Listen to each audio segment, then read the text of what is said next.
go. All right, good evening, everybody. At this time, if you're able to rise, please do so for the Pledge of Allegiance. I pledge allegiance to the flag of the United States of America and to the republic for which it stands, one nation, under God, indivisible, with liberty and justice for all.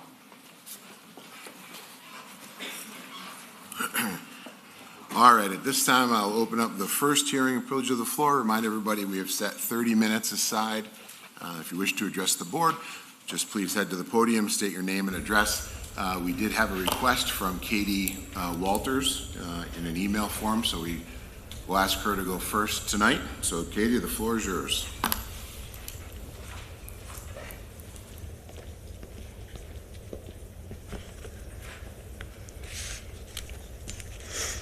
Good evening, everyone.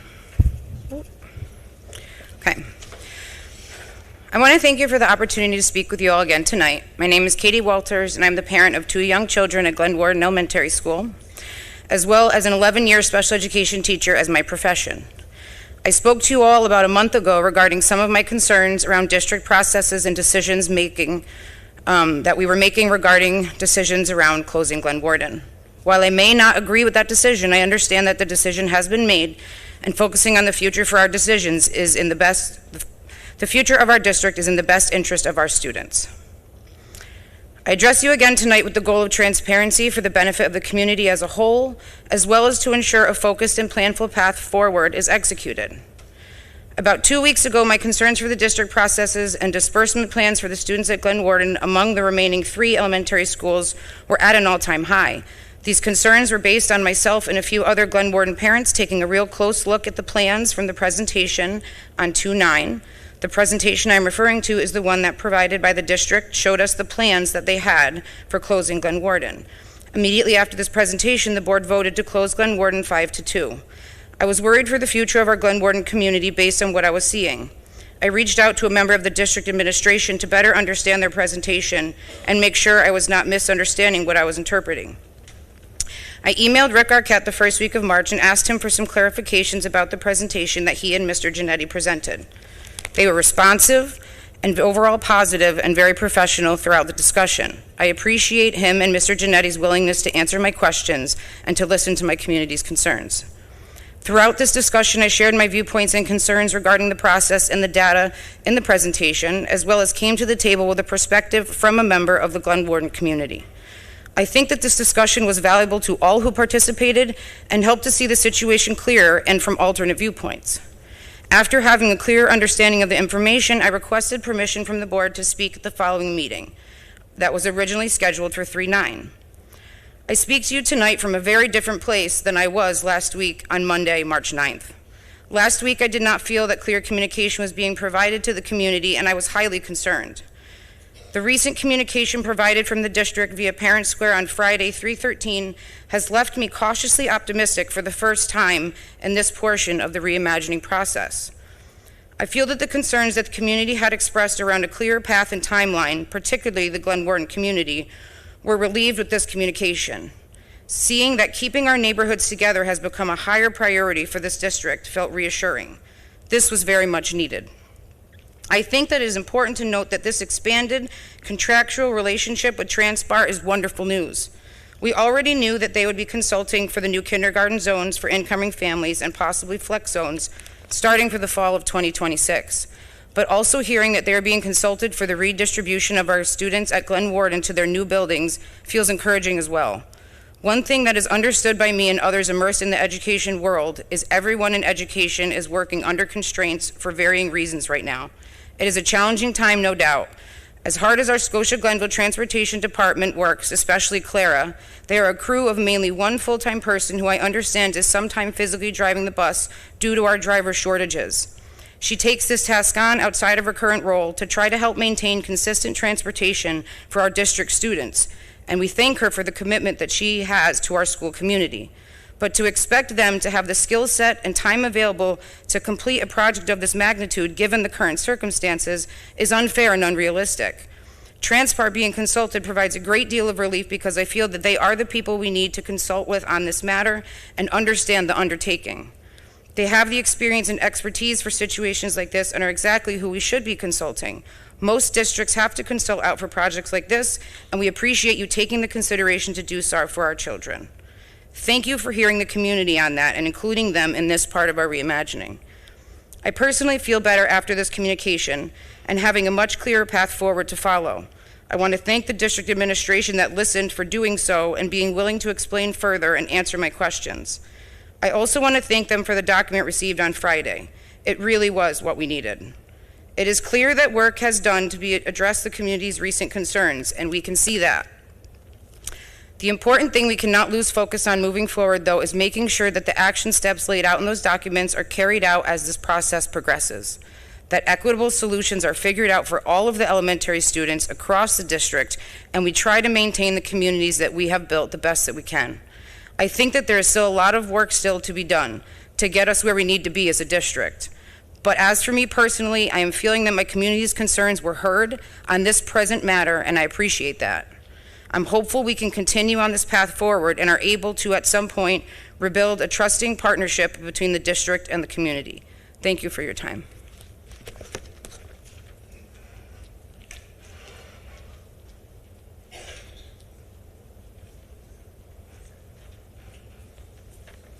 Good evening. Jason McCord, 1011 Cherokee Road. Thank you for the opportunity to speak, and thank you to the Board of Education for volunteering your time to serve our community. I have a question about the budget that I'm hoping the district can talk about in more detail, and that is, what is the superintendent's plan to reduce administration as our enrollment drops? I've watched every recent board meeting, and all the talk has been about elementary. But your enrollment study on your website is clear that enrollment across the district is dropping, not just in elementary.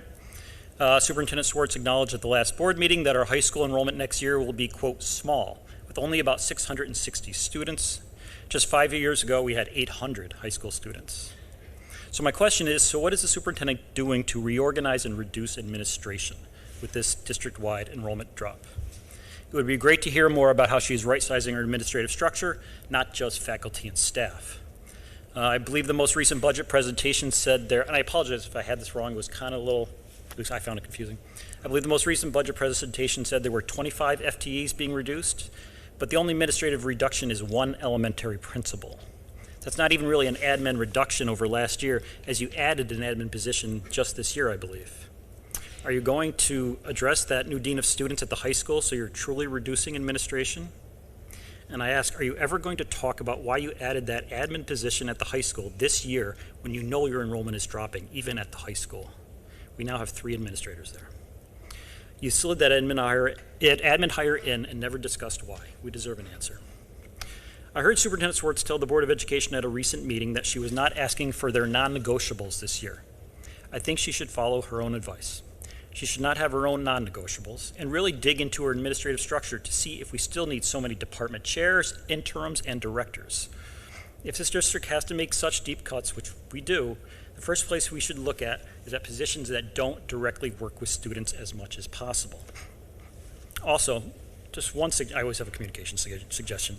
It might be helpful for the district to put out brief board summaries a day after your meetings, providing info in an easily digestible, and I think that's the word, digestible format, like bullet points, would make it easier for people to follow what you're doing, what's happening in here. And one example is I was watching last meeting, the board, the community may not know this, the board unanimously agreed not to go over the tax cap. And you even noted that we need to hear what the community said last year, and we can't go over the cap.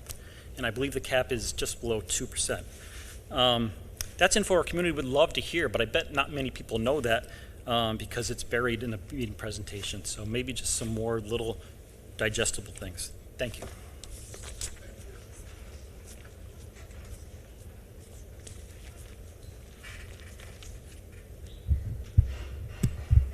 Good evening. My name is Scarlett Fryatt. I live on Spring Road, and I'm a sophomore at Scotia-Glenville High School. Originally, I came in today to talk about why varsity athletes shouldn't have to make up their gym classes during their sports season. After some consideration and discussing it with others, I see how it would be the most beneficial to have a broader policy change. I'm here to talk about why varsity athletes should be exempt from participating in PE during their sports season. The state of New York authorizes all students to take physical education during their high school years, and the New York State Education Department legally requires students to have 2 PE credits in order to graduate on time. Phys Ed is every other day of the school week for 41 minutes. Varsity student athletes go to practice for 5 or 6 days a week for a minimum of 2 hours a day. The minimum requirement of physical education hours each school week is just over 2 hours. Varsity athletes practice for an additional 10 hours each week during their sports season. I'd like to share some information with the board on how current policies impact varsity student athletes. Under the current policy, students are obligated to make up the gym class we miss, whether the absences are legal or not.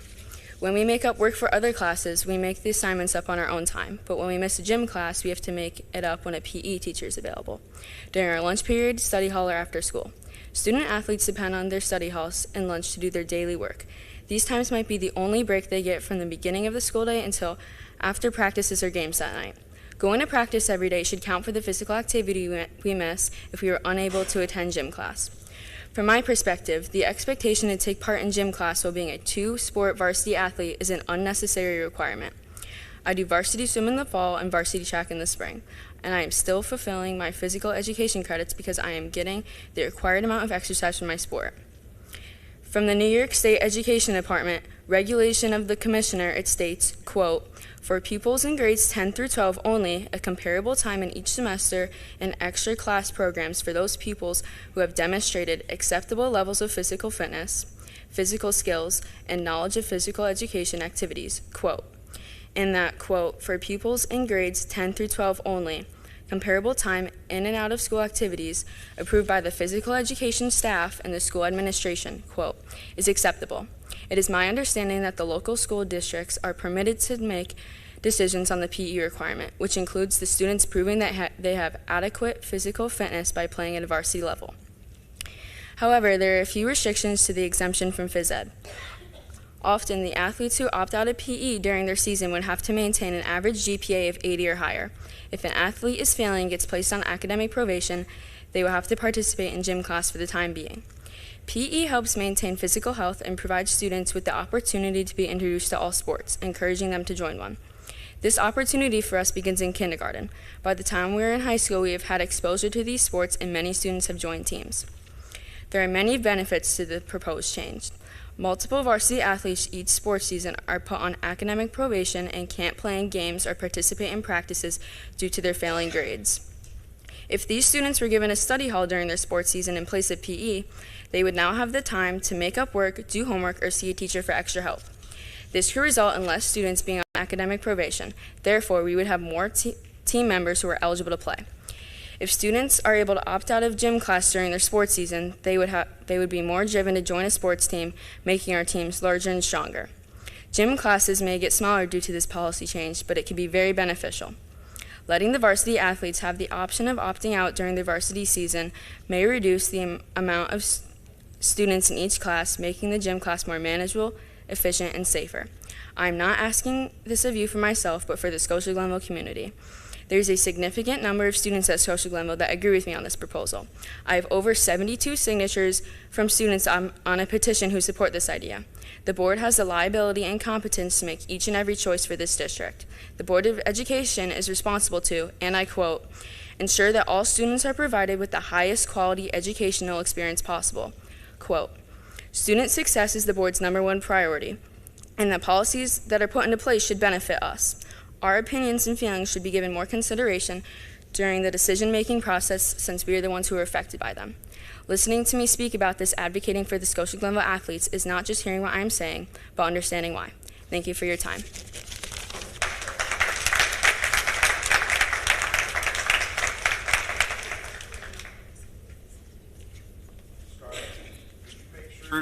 Would you mind emailing us, the board, or just email it to myself? I get to everybody what you had just talked about, so we have what you said in comments. Thank you. Hello, my name is Kimberly Furness from 407 Vly Road. I am not speaking in my capacity as a board member, but as a community member reading something written by a friend who could not be here tonight, someone who's a friend to many of us, Coach John Ritter. Unfortunately, John is in the hospital again, so I ask that you keep him in your thoughts. Here's what John had to say. Good evening, all you wonderful-looking people. Last year at Senior Awards, I spoke about how changing the world starts right here at Scotia. Whether it be a fundraiser for leukemia, a student traveling to a third world country to hand out cochlear implants for free, or even just participating in a blood drive, just be present. Be the good that walks in the room. Give that huge smile to a stranger. What may be a small gesture to you could mean the world to someone else and change that person's outlook on life. Although I cannot be here tonight, I want to acknowledge someone who is. The biggest smile in the room, the change, the good, every day. This young woman helped a 56-year-old man deal with the loss of his leg by not only encouraging him to accept that things were not always going to be known to him at this time. She said, "You are going to have phantom pain. Yes, it's going to continue for years. Don't pop those blisters, that is bad." Even at her age, she helped me deal with the insecurities of the overwhelming feeling that someone or people are looking at me because of the loss of my limb. You are no different than you were. You are amazing. You are Coach Ritter. She is the good in the room. She is that smile, the speaker of words of encouragement, and she needs to be recognized. She is speaking tonight, and most of all, I want her to know just how amazingly proud of her I am. I am always here for you as you have been for me. Please give her the acknowledgement she deserves. Thank you, Scarlett.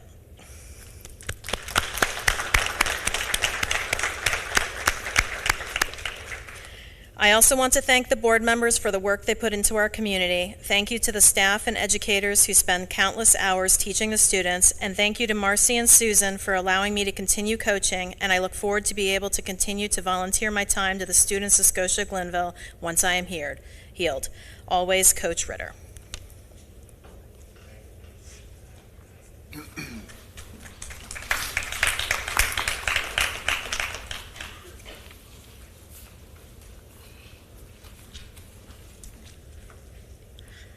Good evening, Danielle Murray-Huba. I have a couple quick questions regarding the redistricting. I went to enroll my kindergartner, and I actually paused it for a moment because I was told when I called to get verification, and I actually called twice just to make sure I'm right, that even though my son, who is a Glen Warden student in the DS program, will be moved to Glendale, my kindergartner will not be guaranteed to attend with him unless I transport her. I just was kind of confused as why a brother and sister who were supposed to go to the same school next year would be separated, and then the transportation falls on the parent, because there is actually 4 incoming DS children that have siblings that are enrolling in kindergarten, and I guess that's a very big concern for us, because I personally would like them at the same school, hence the reason why I did push for him to go to Glen Warden in the beginning. Is there any kind of clarification on that? Because I called twice just to make sure I wasn't incorrect on that. Mr. Swartz will reach out to you. Okay. Yep. And then also, was there a date given? Because I was away at the last board meeting, kind of gave you guys a break. Was there a date given on when? I know it has to go through the budget, the fence, but do we have a date? Like, let's be real, we've all built something, repaired something, like August 1st, this fence is supposed to be done, because we know it's not going to be August 1st. It's probably weather dependent and everything. But do we have like a date, regardless of, because this is a non-negotiable that these kids have to go? Because when I stood here, just for record, when I stood here last time and said it would take my son 45 seconds to get out of the building, or to get into that road, the next day, Mrs. P called me, and it was like I put it in the world. He eloped, and he got out into the field at Glen Warden. He hasn't done that ever. And so this is like I love Scotia-Glenville, but I cannot have safety being missed, and it's being missed in different places multiple times. My kid's no angel. However, I did share a personal email with you guys.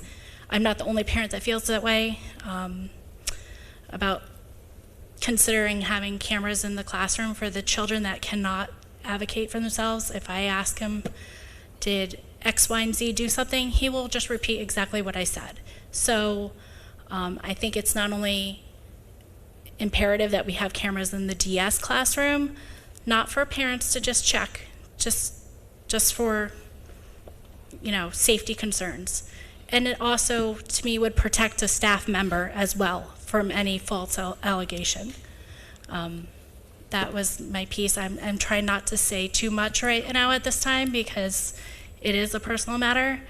But I'm really here, fence, a date would be good. I understand things are going to change, but I need to make sure that this is going to be done before they enter that classroom. And then I know we spoke at our little private meeting.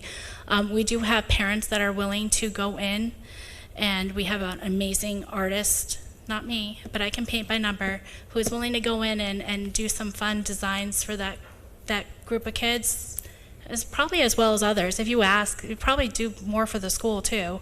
But we do have an awesome system that we're willing to help out with, and we're not always here just to rag on the school, but we would really need to have safety top priority for that classroom, for the kids and the staff. Trust me. That's all. Thank you. Thanks, Danielle. So Susan will call you about the calling district office twice, and then, as I told you earlier, we did talk about the last concern, and we will be sending you an email about that as well. Thank you again.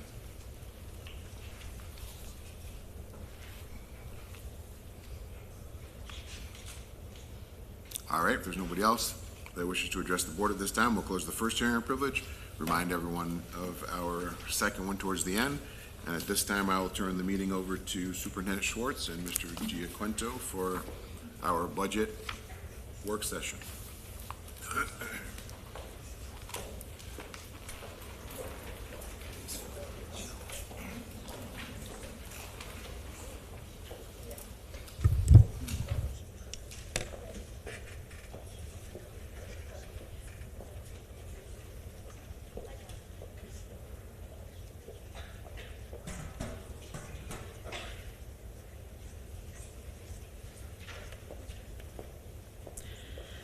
Mr. Giaquinto is going to start for us tonight.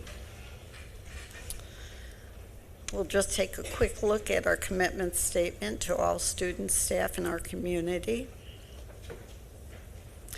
As we work through tonight's presentation, when we were planning to come to you last week with the steps that we had taken to close the remaining gap to the cap, we have actually succeeded in doing that, so we'll be talking about that this evening, providing an update as to where we are, talking about the programs, services, and opportunities for students, which remain despite the work it has taken to get us where we are right now. For the board, this will be, at the end of this evening, my recommended budget. And I know you're just looking at it, but the good news is it's March 16th, so you will have time to look at it and then come back and discuss it with us next week. I'm not expecting you to do anything other than listen to us tonight and get your arms around this. So we'll provide an update from the March 2nd meeting, the further steps we've taken to reduce the gap to the cap, and I will present my budget recommendation to you. And now I'll turn it over to Drew.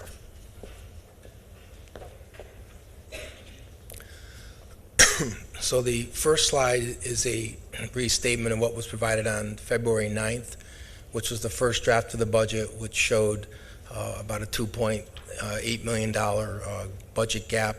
Consistent with what was presented to the board last spring when we adopted a budget, we had projected a deficit of about this going forward. This displays how we arrived at the gap with the decrease in fund balance, interest income, and also correlates it to, at that time, was the allowable tax levy increase, which initially was 2.22%.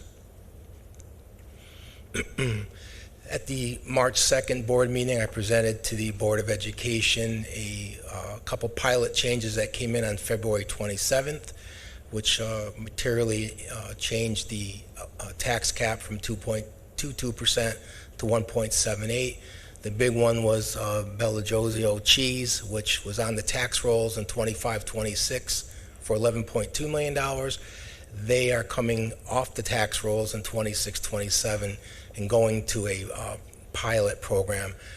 You don't typically see someone go from a pilot to the tax rolls back to a pilot, but this happened, and it has an adverse effect on our tax levy, allowable tax levy, and also has a net loss of revenue to the district of about $153,000.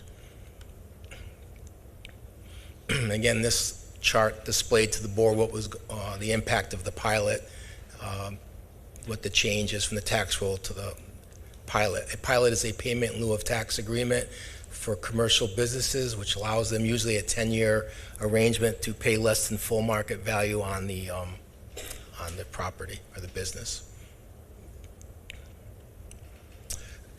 At the March 2nd meeting, just to do a summary of it, we went over the impact of closing Glen Warden, which basically reduced the budget by $2.2 million, 25 FTEs, of which 13 were in vacancies or handled by temporary agencies. So the net impact of real staffing, people sitting in jobs, was 12, but the overall was a 25 FTE reduction in the budget.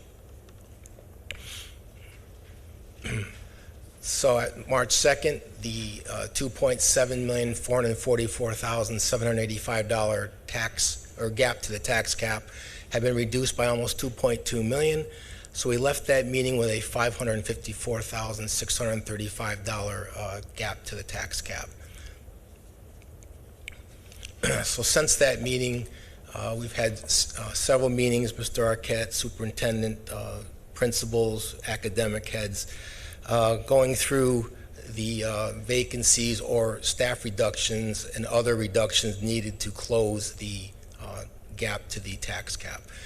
So we came up with another 7.61 positions outlined in those areas above: teaching assistants, door monitors at 2 of our schools, which would be mitigated slightly by increasing the hours of the typists in both of the offices at Lincoln and Glendale, because with the new vestibules, they can actually buzz people in and have secure look at these people. So you won't need the door monitors at those schools. Some reduction in aides and 1 secretarial reduction. Got a 7.61 reduction FTEs, or almost $300,000. Other adjustments as we moved from March 2nd, we got final pricing from our BOCES co-SERS. That yielded another $44,000 from what was in the first draft of the budget, which was estimated cost of living increases. These are the firm pricing and reflected now in the budget. Information technology, we reduced it for some discretionary spending. Athletics, which originally had a $56,000 increase, we reduced it by 20, still leaving enough money to satisfy uniform replacement and supply replacement for the programs. Summer school, working with Mr. Arquette, we looked at what we had in the budget, what we will have to have this year to maintain learning leaps in secondary summer school. We could shave off another $15,000 there. And we got our rates for property and casualty insurance, so that reduced it by 12. And curriculum development, we were able to almost take another $10,000 out of there.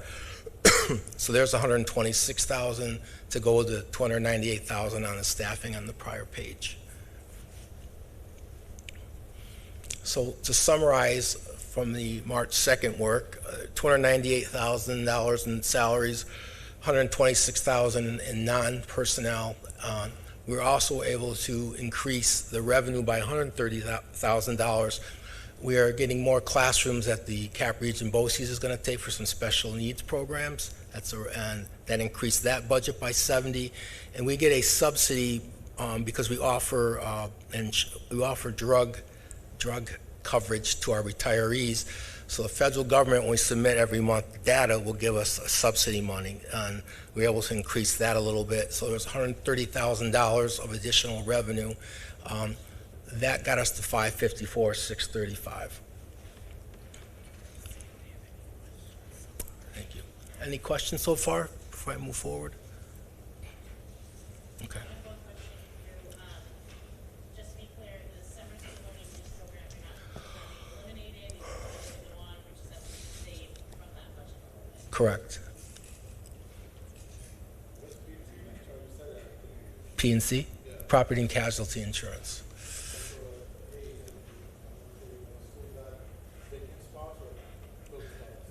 They're spots that they don't no longer need. They're vacant or they don't need them anymore for the program.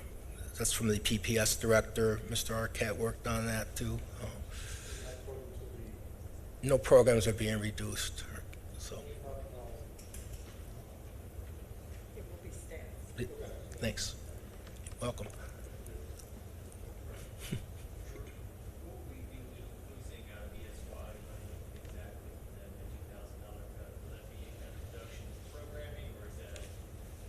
ESY? It's not ESY. It's not ESY. ESY is a separate piece. It's general education summer school, grades 7 through 12. Sorry. And learning leave. So ESY is a separate budget line, and that's not reduced.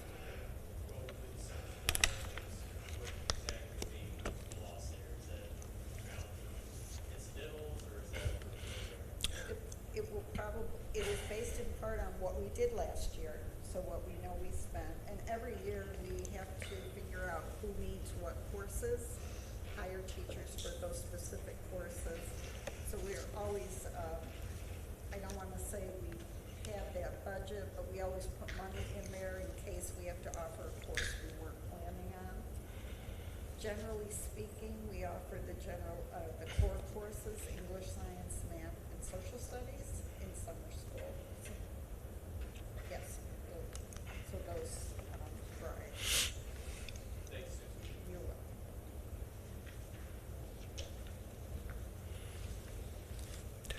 So the overall summary now at March 16th is the gap of 2.7 million was offset by expense reductions of 2.6 million and an increase in revenue of 130,000. We now are at the maximum levy allowable for the tax cap with the budget that the superintendent's presenting to move forward with. This is an overall what we started with. How we had almost $2.3 million in staffing reductions, almost 33 FTEs, almost 325,000 in non-personnel reductions, increased the revenue of 130,000. There's the 2.7 million, 44,785. Total impacted positions almost 33, but almost half of those are based on unfilled or outsourced through like our cleaners. Some of those are outsourced, so we won't be touching people sitting in the positions. They can find a position. So net is 17.75. Yes, it's 33 out of the budget, but 15 were vacant positions or outsourced.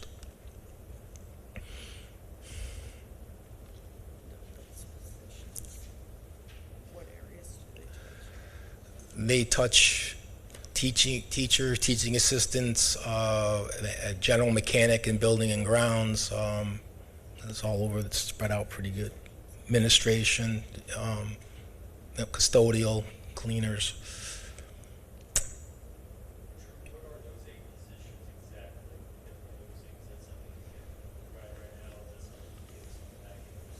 The aid positions.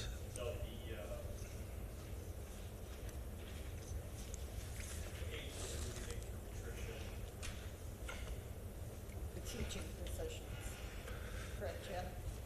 It's 7 teaching, 1 reading, and of the 7 teaching, which are the reductions from the seniority list, we anticipate bringing 3 or 4 of those folks back into open positions.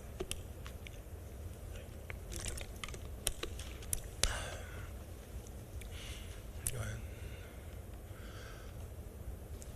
So overall, the superintendent's recommended budget would be a spending limit of $67,155,932. It's a less than a 1% spending increase and a less than 2% tax levy increase. The 1.78 is the new tax maximum allowable tax levy we can increase and stay at the 50% majority.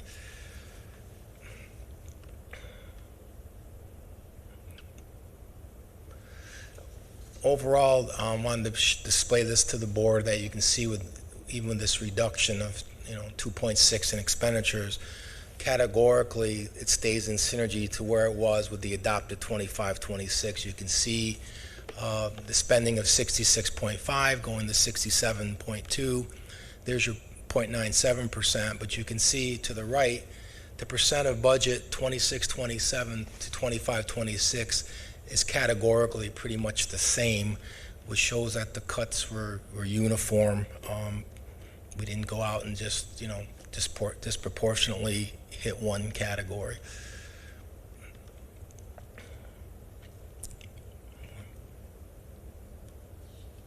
And this is the revenue, which I'd focus on. The state aid is now, by reducing our budget, the state aid is now in the same proportion as it was a year ago, 38%. Property taxes are a little bit up, but they're still about 52% of the overall budget. So 90% of the budget is property taxes and state aid.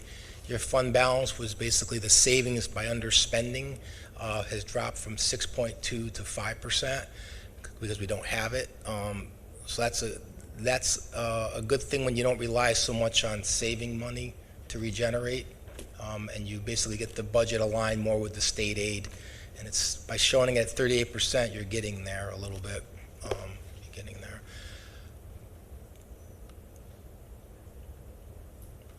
So again, this is the district's property tax limit that we're allowed to go up $615,267. That's 1.78%. A year ago, we were allowed to go 3.25%. The projected tax rate increase will be 2.54%. Tax rolls aren't set until the end of May.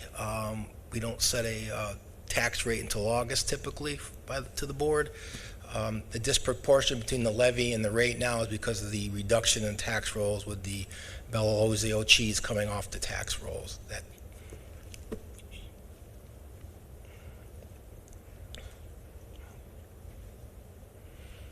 And this is your tax cap history since 13-14 through the present. You can see now that the 1.78 is below the average of 2.77 over the last 13 years.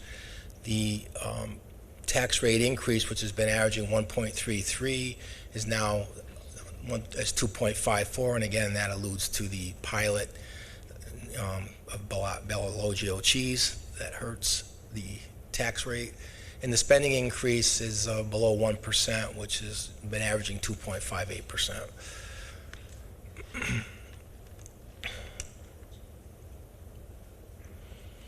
This is the impact on, if the tax rate goes up 2.54%, you can see the impact on a house of $160,000 or $200,000 before STAR. It's about $101 on $160,000 and $127 on $200,000. That's the incremental increase. Any questions?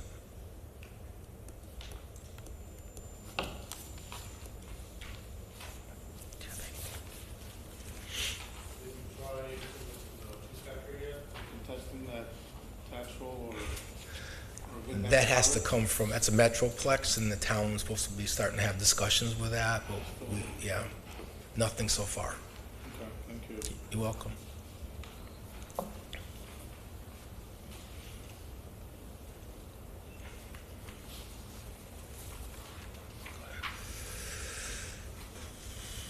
Yeah, thanks.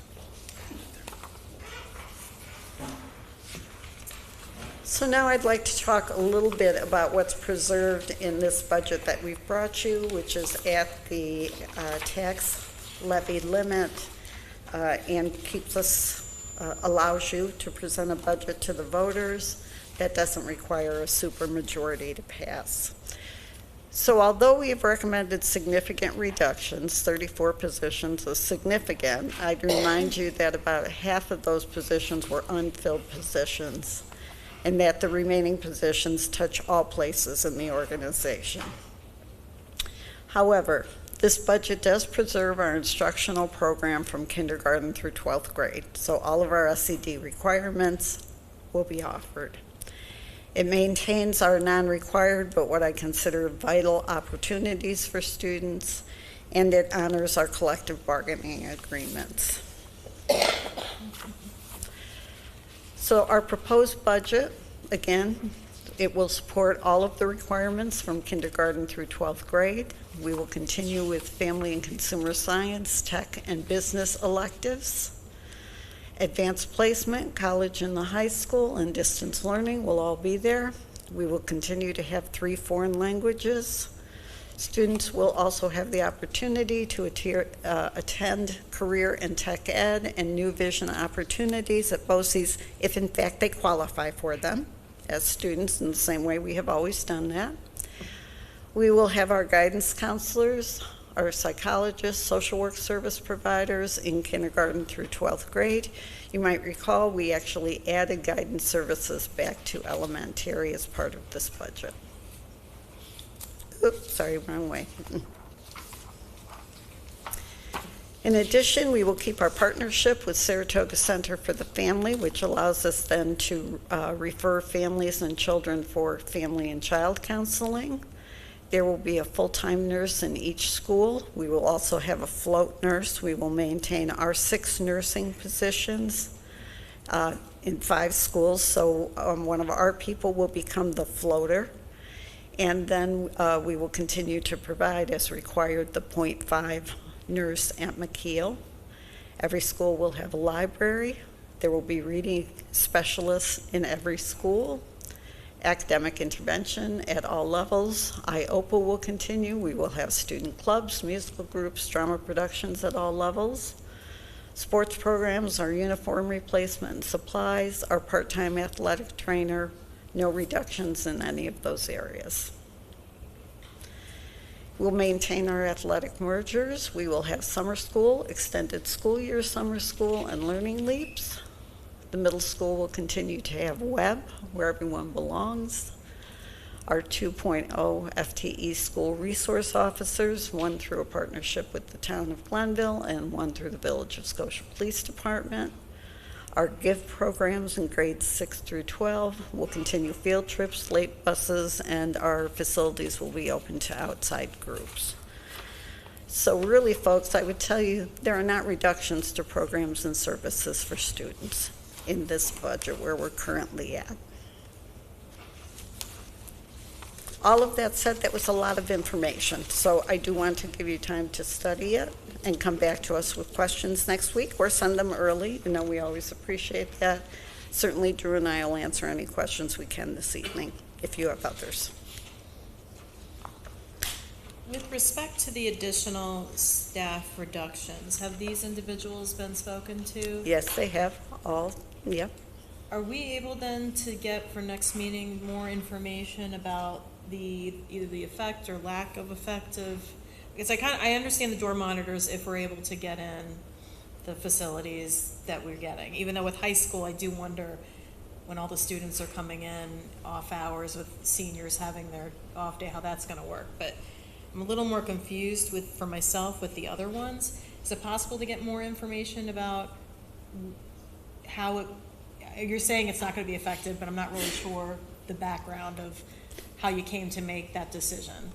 And I don't want to put you on the spot for tonight, but I would like more information with respect to the additional salary reductions that you're talking about. Okay, certainly. Thank you. And also for me, because I remember, because we used this number all the time last year, Learning Leaps is 30,000, Learning Leaps is 30,000. And now, and I know summer school's in that, but I'm not exactly sure of the mix about talking about reducing it by 15.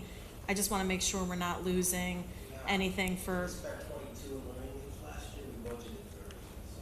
Oh, okay. Well, that's good to. I'm glad to know that. That's very good to know. We went through all the lines and determined what we spent to the levels we projected this year and we would Rick. And that's why we were able to get some of the excess out of the budget the second round. Okay. And I assume something similar with the summer school piece to it. How much did we actually end up? Do you know offhand how much we actually ended up? Less than we budgeted. That's why the cuts in there. Okay. All right. Well, that's good to know. Thank you.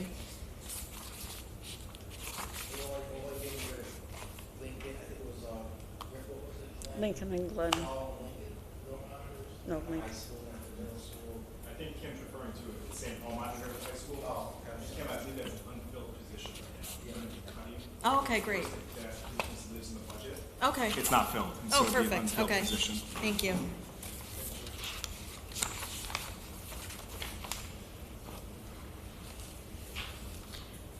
If we're looking out 1 year, 3 years, 5 years, in the past 13, 14 years, or 18 years, have shown that we've had the 2.77% average allowed tax increase, and our spending's only increased 2.58. Is it feasible to say that 1 year would be in a better financial situation, or is that we don't know the cost of health insurance and all the personnel?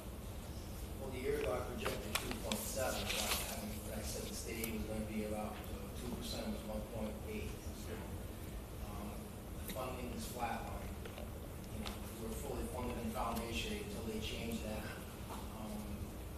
Expenses go up 4%, your state aid going up 1 to 2%. You could have a similar issues and some gaps. But getting the state aid more in line with what you're spending this year, at 38% ratio review helps. If you hadn't reduced one of the schools, you would have a couple. That was 1.4 of the 2.6. So we're not there yet because you're still using almost 5.5% of your budgets from fund balance. As I've shown you, your fund balance is half more than one last year because of the escalation of prescription drugs and special measures. So we used to have $2.8 million in the bank, now you have 1.7. So it's like it's hard to say because I don't control the legislature on what they're going to do. We haven't talked about the magic wand, but it's kind of Haven't talked about what? the magic wand. Oh. That was last year, Joe. Mm-hmm. The big question is the $1.4 million of closing the school. If that stays off the books, which it should, and depending on what happens with that, there could be a revenue source, it could be whatever happens to it. The peaks and the valleys should be a little bit calmer from this point. We won't have 7-digit numbers, hopefully. I think so.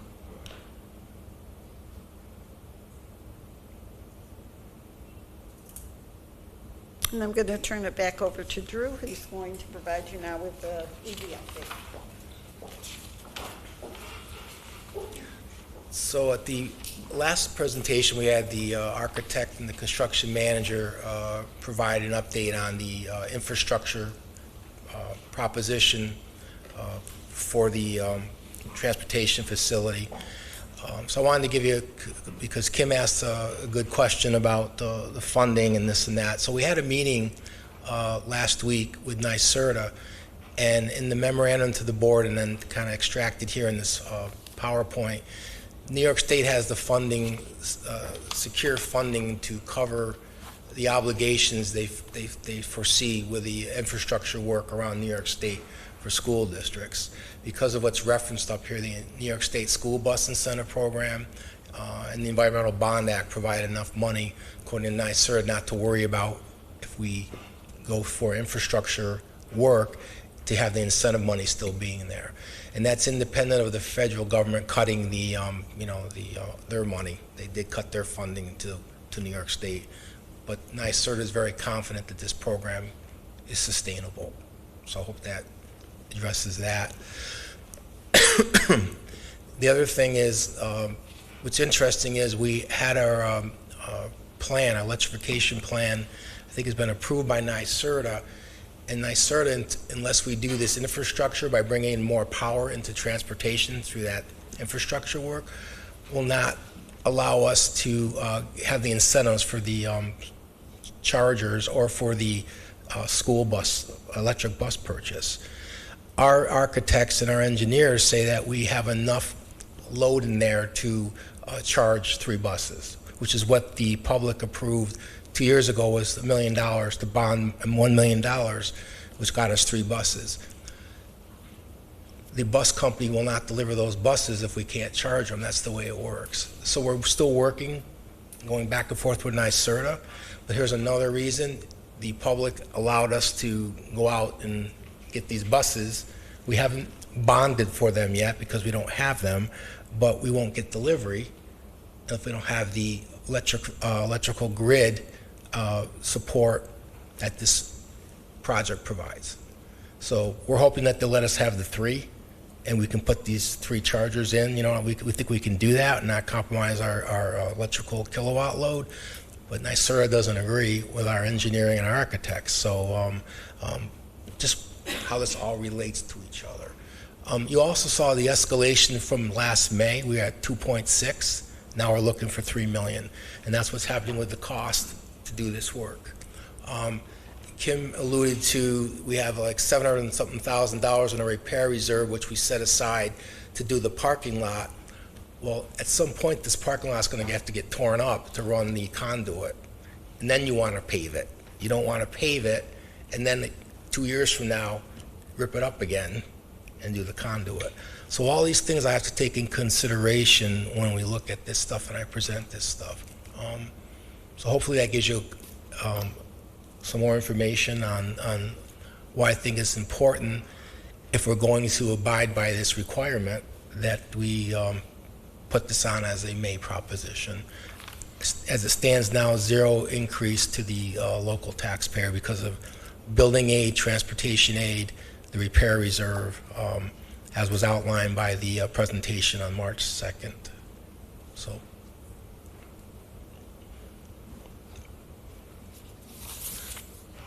And also at that presentation, I had the architects outlay the Glen Dahl fence project, and we see no issue with getting that done this summer at all. As far as the materials are available, installation's 2 weeks. So once we get the budget approved, we'll get into this. We'll get the state to approve it. We should have it in this summer with no problem. So going to that first bullet where you say if the prop passes in May, it doesn't mean we're under obligation to move forward. Correct. But did I just hear, like, you're thinking of moving quickly on this though, right? So we wouldn't have much time to say, hold up, wait a minute. What I'm saying there is if the law changes or something comes up between May and whatever, and you don't want to do it, you don't have to borrow the money. If the law comes off the books, then you don't do it. But right now the law is on the books. Right, but what kind of, I'm asking you though, what kind of timing are we talking about? Like, when is the if this is voted forward, when are you anticipating the process starting? So the architect outlined that if we had a May successful vote, you'd probably have approval by the state in December, and hopefully be able to start breaking ground the following, like summer of 27. Okay. Thank you. Yep. And if I misspoke, it's in the PowerPoint, so I'm going off my memory right now.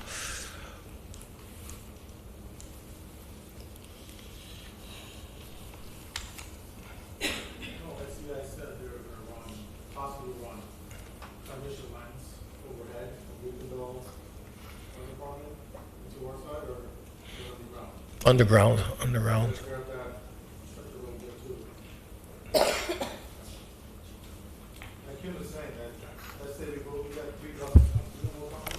Leonard bus. Yes. 3 buses coming in, and let's say 27 from each comes around, and then the EV memory stops. Now the 3 buses are on fleet. They still stop, right? We don't have to continue going anymore. Having our fleet, we'll use it when we use it. Right. If that's what you want to do. Yep. There's concern from last year too about, obviously, plus energy fires, the batteries, we know that the company, or in general, we have a plan. Some fire departments, or any of the fire prevention, if something happened, it's sitting there. I think actually also this last year too, the bus was sitting in the garage. One was, don't say it's lost for some reason. You know, there's a fire plan there. I'm sure there's a fire plan for the diesel and gas, but electric, I heard, there's no plan there, not that there is no plan, there isn't something I've seen, put it that way. Once the bus gets delivered, we'd have a plan. We'd have some kind of arrangement with the fire department to take us through. We went to Burnt Hills and saw a demonstration. Clara and I did about a year ago. We would just have to refresh it, and but the fire department's right across the street. You're welcome. Can you include this memo can you put this memo on, is it already in the packet with the agenda documents? Yes. It is already in that grouping? Sh- About the EV, I don't remember Should be seeing in it. all your packets. But, no, we have it, but I'd like it put on the webpage Oh, for the okay. board, so everybody can have a chance to read Sorry, it. yep, Yeah, thank you. you're welcome. And then this is, again, just you can reference all this stuff from the first two PowerPoints. It's kind of the highlights of those two. Can you tell me how we are working in general right now? You doing gas phones you got? I think we have more unleaded than diesel, but we're using our diesels for more of the longer runs because we have to put miles on those for the trade-in under that formula to get the EV trade-in.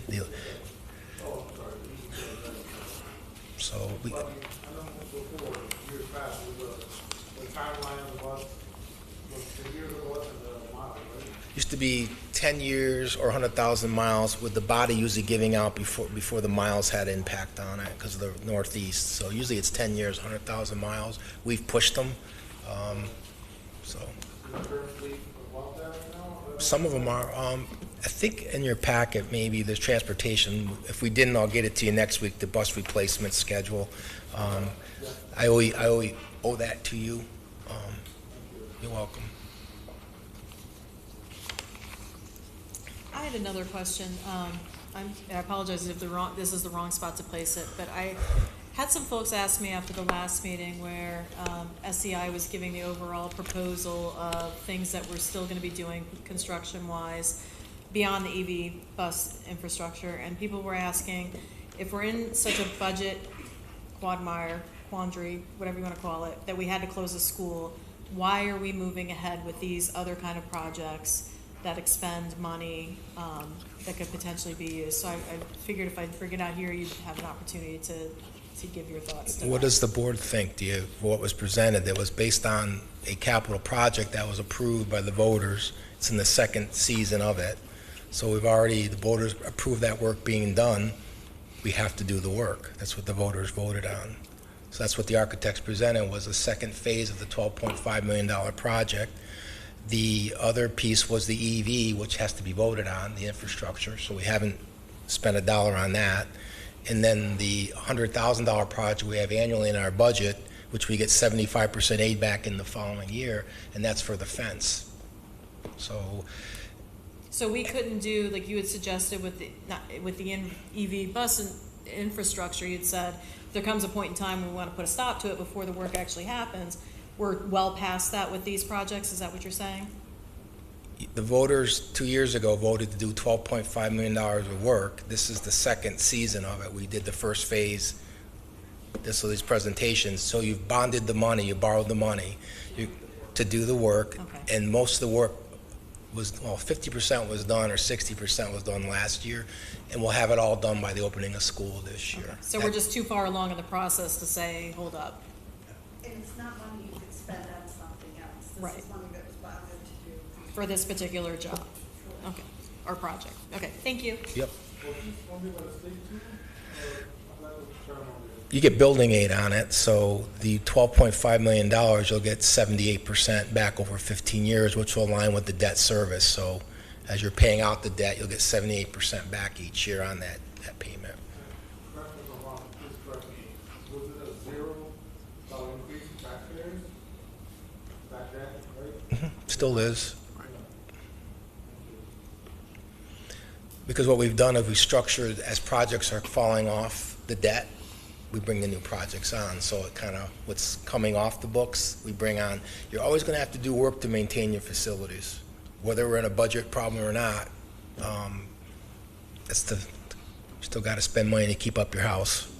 Mostly funded by state, 78% is building aid. Yep. every time you finish, repair or update. Anytime we do a capital project that the state approves. So if we fix that light today, that's not state aid. But when you go out for a capital project and you run it through the state and they approve it, they're going to give you 78 cents on the dollar, local dollar. For Scotia, every district's got a different ratio based on the wealth factor and other things. So.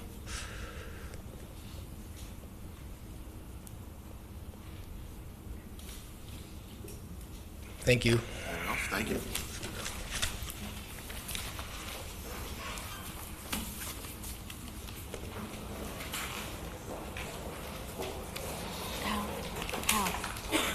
Al, can you just give me 1 second?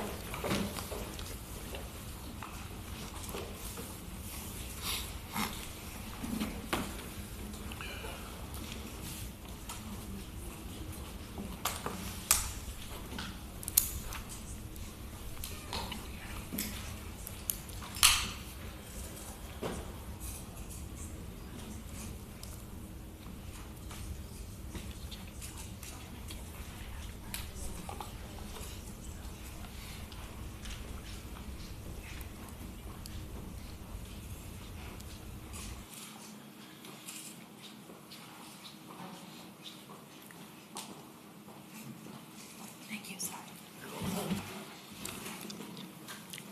That's right, you're first anyway after a report, so we had to wait. Oh, yes. All right, Sorry moving about on to reports and updates.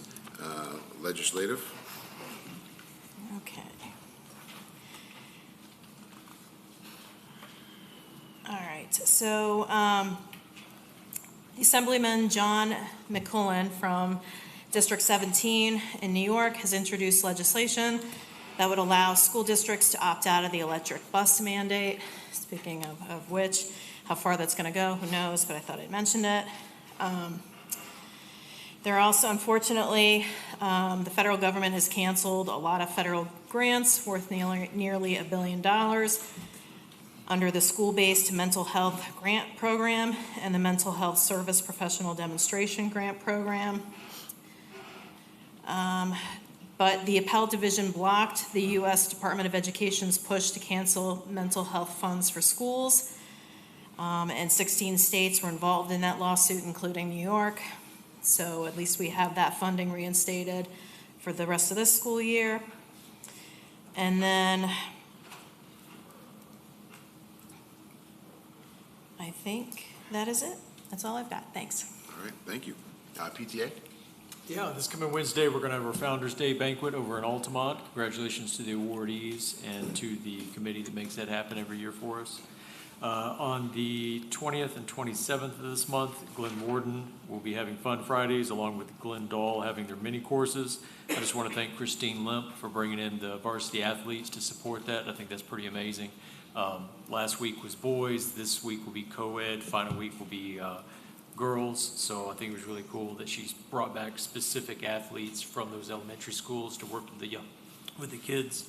So thank you to her. That was amazing. Also on the 20th, Lincoln will have their dodgeball tournament at 6 p.m. On the 27th, SAC will have their spring formal at 6. And then I think we're good to go on May 12th at 6 p.m. is going to be the collective PTA event for the elementary school kids. I'm really excited seeing what's going to happen with there. Thank you to Glenville for giving us Malwood Park fee-free, so that's going to be great. I'm really excited to see how that's going to work out. I did have a question for Susan. Is there any expected commitment, like financial commitment from the PTAs? Obviously, we're chipping in on the big event and other things, but is there any type of financial commitment expected from us on any level, like paper or anything like that? Not right now, but I'm aware Okay. of. I mean, as the staff and student transition team continue to plan and work with folks, there may be some things that I'm going to have to visit Mr. Giaquinto to get some support for, but no, Okay. we are not at this point asking anybody for support. Okay. I can't speak for any one PTA in this position, but we'd like to know if there is as soon as possible, especially with the budget set. I certainly haven't heard that yet. Okay. It's good to know. Thank you, Susan. And you know what? Just if you want to get in on the May 12th event, please reach out to your local PTA. We always want volunteers, and I don't think this will be any different. So if you're an alumni or just an involved person, please reach out, and we'd love to have you guys. That's all I got. Thanks, Chad. Audit Committee, right now our audit meeting is scheduled for May 26th. If that changes, we'll report back. That's the next scheduled audit meeting. Board of Education Policy. Pam, Mike, Chad? Where were we last on, Susan, as far as investigating the funding for, or I forget where we were at on it last, but the somehow being able to pick up the bill on board docs? Was there a potential? And we're moving forward with board docs. So we've committed, Kathy's been working with them. It's not going to be like tomorrow. No. There's a transition period. And we have also added on the policy piece. Awesome. Yes. Do you, in the near future, could we see like a timeline on when we can expect things to kind of drop on that? Because I know it's going to help you out a whole lot too. So. I'm hoping that we are starting to utilize it by the end of the school year, but definitely should be for July 1st. That's awesome. That's really exciting. That will be good. If policies are being implemented in there now, and we're learning how to use that part, and then they'll go to the next part, and then we'll show you guys how to use it. That's awesome. Thank you so much, Kathy. Thank you, Susan. That's great. Thank you. Michael? All right. Current effort is to find some kind of middle school liaison for me to be able to be more informed with what's going on in the middle school. I spend 40 hours a week in the high school. It's very easy to stay informed with what's going on there, but it's a lot more difficult to know what's going on in the middle school. So groups like the Student Senate, I'm going to try to reach out to so that I can get periodic updates of major projects going on there, so I can bring that to you all. In terms of actual events in the schools, by far the largest going on are this weekend and next weekend. The middle school and the high school will have their drama productions, respectively. Middle school with the Beauty and the Beast Junior, and the high school with Little Mermaid. They deserve all of our support. Absolutely. Thank you. Board of Education goals. Yeah, so at least on the communications end of things, I sent you guys a couple examples. I really like the idea of the newsletter we could produce. We could put hyperlinks on there to the website. We could do, as Jason said, for hearing privilege, we could do summaries. We could make it whatever we want. I sent you guys an example from the Greenville School District, which I don't think really suits our personality or what we want to put out, but I just put out an example. That could be whatever we want. And then there was the additional, and I'll give credit to Caitlin over at SAC. I ripped the idea of the text message idea because I like that it's a very familiar format. Unfortunately, we all have to stare at our phones at some point during the day, and to put out little blips of information like I gave you.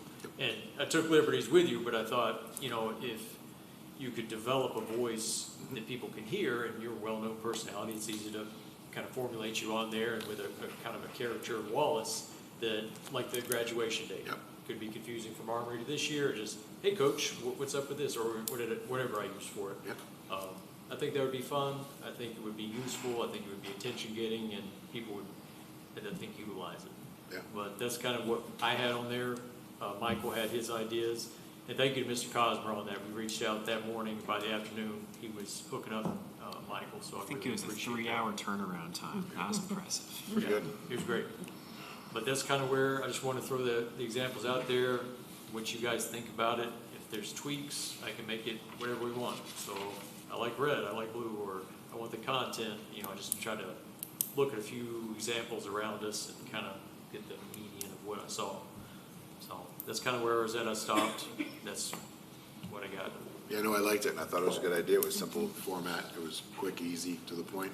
You could update everybody on what things you just talked about is going on at PTA, the events that are going on, as well as drama productions, athletic contests. I think it's a good idea. And it was light. I liked that I felt it had a personality. I hope you didn't. Nope. You were okay with how I did it, but I think of you and I can hear you in a text message. So it was. I just thought it'd be something to roll out there and see. All right. No, that's fine. No, I liked it. I thought it was great. I appreciate you taking the time. Anyone have any other comments on it? I thought it was great. No, I liked it. If you want, then I could take this meeting, Yeah. try to condense that down into that, get the actual links and everything, and when it's ready, we can wire everybody in, Julia, Susan, and everyone, to kind of see, hey, this is what we got. Perfect. Absolutely. Thank you. Thank you for that. All right. Moving on, if I can get a motion and a second, please, on resolution number 6. A motion to adopt the proposition for the electric vehicle infrastructure upgrade project to be presented to the voters at the annual district meeting on May 19th, 2026. Thank you, and a second. Second. Thanks, Chad. All right, more discussions or questions on this other than the presentation that Drew? I'm just still super worried that it goes out with the budget. I continue to hear feedback from the community, which has just seemed to increase from last year. So I'm just very worried it's next to the budget. There's misconceptions that if we're going to do it, maybe we could wheel out some type of forum to educate people better. It's just continual, one of the things, top 2 things I run into throughout the week. It just really worries me that it's kind of married to the budget. Well, and then we have the other potential proposition as well from other buses. So Right. it is concerning to me as well. I keep going back and forth. And they all have to go out at the same time, right? Right, okay.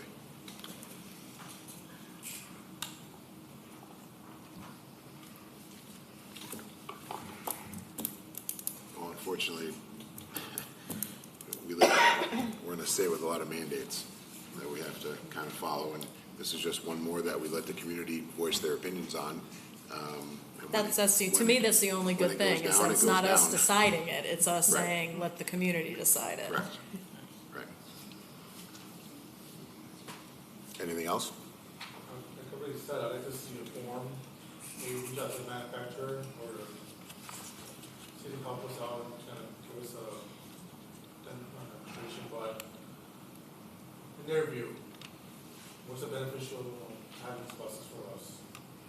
Or whatever, thoughts they may have, or what do you call it, Susan Mythbusters type of situation, I guess.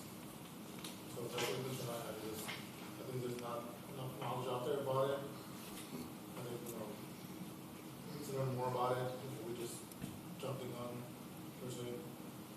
Well, we can bring it up, make the presentation at our budget forum again, and we can also use a communication piece, if we get this, to put out, like Chad's talking about, to get that out in a dialogue with the community. Yeah. And again, making sure that it's not, our hands are tied a little bit on this one. Yeah, that's how I want it. Susan, is there any type of materials from, I guess, the governor's office, or that are just kind of generic that we can push out? Or, I mean, I'd have to assume at some I'll point. work with Drew and see what we might already have, and then Okay. see if we can come up 'Cause with there's- something else. Thank you. Yeah, certainly. Because I do think that there's still some of the community that may not completely understand that this is being hoisted upon us, that we don't really have a choice in the matter with respect to at least sending it out to the community, what the community chooses to do with it. But we have to at least show that we're trying because of the mandate. Absolutely. We don't have a choice to. No. Unfortunately, we don't. It has to go out since it's mandated. But hopefully the community sees that, most manufacturers are completely pulling all the reins back on EV vehicles. So it's not just, it's a nationwide thing over the last couple of years that they've just have completely stopped mass production of these cars, trucks, SUVs. All right, if nothing else, all in favor? Aye. Aye. Anyone opposed or abstain? So moved. If I get a motion and a second, please, to approve an MOA between Scotia-Glenville School District and Local 766 Union. I'd like to make a motion to approve the memorandum of agreement by and between the Scotia-Glenville Central School District and Scotia-Glenville Employees Local 766 Union. Thank you. A second? I'll second. Thank you. Questions, comments on this? No. All in favor? Aye. You may have to do a roll call. All opposed Nay. Nay. and abstain? Do we hear Pam? I know she's yelling at me. Is she? I can see her. She got a just thumb. gave me a thumbs up. Wasn't sure which one it was at first. Yes. Thumbs up. Yeah, Mike, what did Did you have? Nay? Okay. All right, motion moved 4-3. All right, if I can get a motion second, please, on resolutions number 8 and 9. I'll move to accept the donations for various senior high school award scholarships and accept the gift and donation from the Scotia-Glenville Booster Club with thanks. Thank you. A second? I'll second. Thank you both. Any questions or comments on this? If not, all in favor? Aye. Anyone opposed or abstain? So moved with appreciation. If I get a motion on communications, please. I'll move communications A through G, staffing 1 through 7, and the placement of students with disabilities as submitted. Thanks, Pam. I'll second. Thanks, Kim. Questions, comments on any of that? If not, all in favor? Aye. Anyone opposed or abstain? So moved. Any questions on budget transfers, February 2026? All right, so moved. Moving on to other business. Question for Susan. So we had the Parent Square from last Friday, which I agree was awesome. It's the bullseye. That's wonderful. Do we have any other updates for Glenwarden families? The parents of our children with special needs will be hearing about school placement siblings this week. We get the 16th in the Awesome. timeline. Danielle will chat tomorrow, but that information is moving and we are getting that done. Awesome. And that, again, that was great. So thank you. Thank you. Any other business? Did you talk about Father's Day dinner? Question for Drew, any update on talks about the school zone there for Glendale, the town, or? Susan's handling that. And we don't have an update yet. Any progress? We're still the same way? Limited. Limited, okay. Contact. We are in contact. Good. Thank you. Thank you. All right, if nothing else, at this time we'll open up the second hearing privilege of the floor. If anyone would like to address the board, please just state your name, address, and adhere to our 5-minute policy. Good evening. Karen Bradley, 204 Rent Street, Scotia. Thank you for the presentation of the budget. I did have a couple of questions. I don't know if it's not a Q&A here, but something that maybe you can get back to me on. I noticed there was a remedial reading teacher reduction, and so I don't know what level that is going to happen, if it's out of the elementary, the middle school, the high school. I'm aware last year during the budget time, middle school teachers, indicated there was a real reading problem here in the middle school. We were talking back then about elementary, but that is a foundation that our students, whether they're in the elementary level, middle school, or high school. My youngest daughter went through school with a 504 plan. She had reading all the way through her high school career here, and she's got a master's degree, and she's a psychiatric social worker, and she had such a strong foundation here that helped supported that. So I don't know where that reduction is.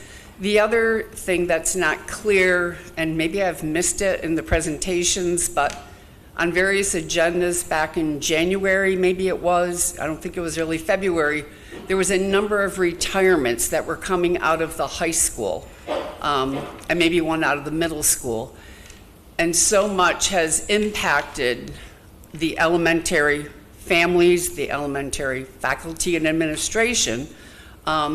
So, people are questioning. I mean, the hits are all coming out of our foundational programs. And so what kind of review and overlook for the positions that are being gone by retirement at the high school level and looking at those courses and class sizes, et cetera? What kind of review is going on? Because people are asking that. And I think being transparent and providing that kind of information to families faculty, but that's just something that's not clear. And so I think looking at, you clearly demonstrated where at the elementary level, and there's still probably some questions there. The IEP, the process hasn't played out yet, so we don't know what changes there may come for students based on their IEPs, if they need a one-on-one, And then the last thing is I know summer school is going to be at Glen Warden this summer. That was made clear. And so as that building, so certain things have to stay in place in that school, to support the teachers and the children that will be there. And as you know, I volunteer at the school library. There's certain things that aren't going to be able to be done at a certain point that have to wait. You're not going to take things apart. And is the 26-27 budget have any kind of funding to support what time teachers may need, other building people to support those teachers to be able to pack things up? Because it's certainly not expected that people are going to do this on their own time and the goodwill over their summer break, but is that being incorporated into the 26-27 budget? So there's no worry that, we didn't think about that, but just to be sure that happens, because if you walk through the buildings, as I know some of you do all the time, and you see those classrooms and the library, and the building is packed with great stuff for kids. So just that there's adequate financially and just body, people-wise, to help that happen as best it can. And so anyways, the remedial teacher, I know that will come up from people, but just to be clear, when you see that, like reduction, it's like, are they reducing reading services at the elementary level? And, we had such a need last year, and I don't think all these kids disappeared and graduated. So, what's with that? And that's it. Thank you. Thank you, Karen. We'll make sure we get to you on those answers.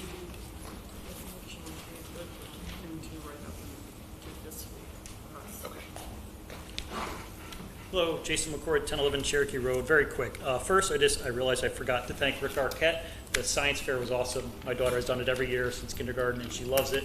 It's not huge, but to see that group of kind of kids coming together, excited about science, families together, it's a wonderful night, so thank you.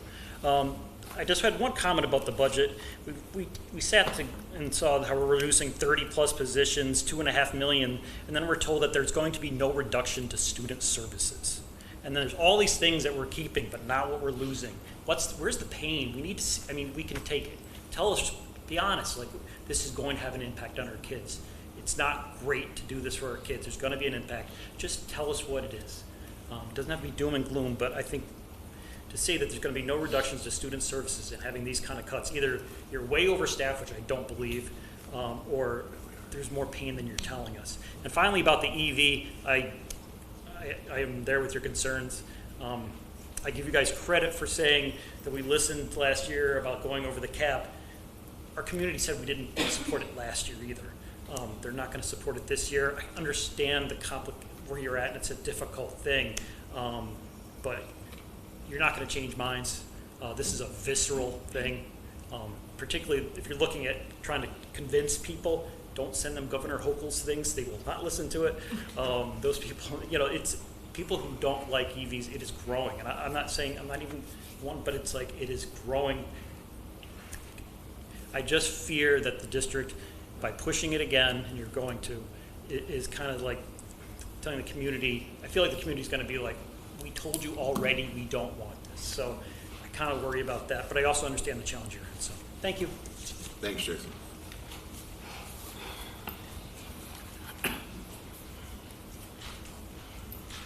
Just had Danielle Murray here, but I just had one more question just because of the budget thing. I was under the impression that there is a long waiting list of over 9 special needs kids that need one-on-one aids, and that it's staffing, we can't staff them. So are we not putting those needs into the budget, or is that taken out of those 30 positions that are not filled? Because I can tell you, some of our kids right here are, Those are not one-to-one positions. the aids are not, so they're already included in the budget when you can get them? Is that my understanding then? There's money in the special education budget for aids. Okay. And then we also are not cutting the DS1 teacher that we don't have, right? Like, okay. That's what we just wanted to clarify. Thank you. Thanks, Danielle.